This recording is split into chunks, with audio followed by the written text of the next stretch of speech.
દિવાળી બાદ ફરી તહેવારની હેલી લાવનાર તહેવાર એટલે દેવ દિવાળી અને એવામાં પણ તુલસી વિવાહ ફટાકડા અને લીલી કાળી મીઠી મધુર શેરડીનો લાવો બાળકોથી લઈ અને વૃદ્ધોની પણ મનપસંદ શેરડી બજારમાં આવી ચૂકી છે।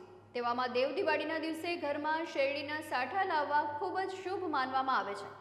આજથી બજારમાં જોવા મળતી શેરડી ઉનાળાના ધમધોકાર તડકામાં પણ કેટલાક લોકોની આંતરડી ઠારશે।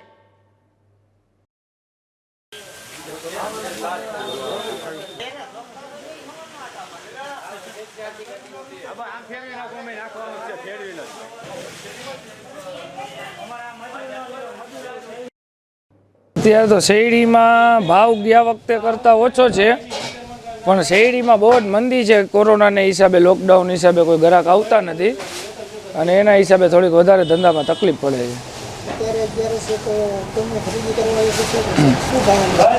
ભાવમાં તો અત્યારે 110 રૂપિયા ચાલે છે, પણ ટૂંકમાં 130 રૂપિયાની બજાર અત્યારે 110 રૂપિયા છે। દેવ દિવાળીમાં તો મને એવું નથી લાગતું, કેમ કે હું પહેલાં 50 મણ શેરડી ભરવા આવતો હતો, એ જગ્યાએ અત્યારે હું ખુદ 20 મણ શેરડી ભરું છું। હા, 110% ગ્રાહક, કેમ કે એનું કારણ છે કે 9 વાગ્યા પછી ગ્રાહકી નીકળે। 9 વાગ્યા પછી તો રાજકોટમાં કર્ફ્યુ છે, વેપાર ધંધામાં પૂરેપૂરી અસર થાય છે। લોકડાઉન પછી 11 જે ચાલુ જ કર્યું છે ને મુહૂર્ત કર્યું ને 11 હું 50 વર્ષથી મારો જૂનો વેપાર છે। હું આવું એટલે મારી ચોથી પેઢી વેપારમાં છે અને શેરડીનું જ છે મારે 12 માસને 8 મહિનાથી બંધ હતું, હજી 11થી મુહૂર્ત જ કરેલ છે શેરડીનું।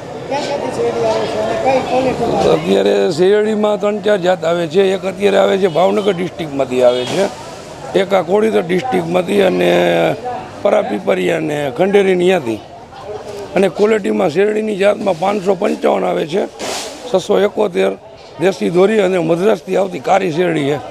ગયા વર્ષના ભાવ કરતાં આખરે ભાવ નીચા છે। ગયા આખરે 120 હતા, અત્યારે શેરડીના 100 રૂપિયા છૂટકમાં વેચાય છે અને ખેડૂતનો જાજા પૂરતો માલ બગડી ગયેલ છે જાજા વરસાદ હિસાબે।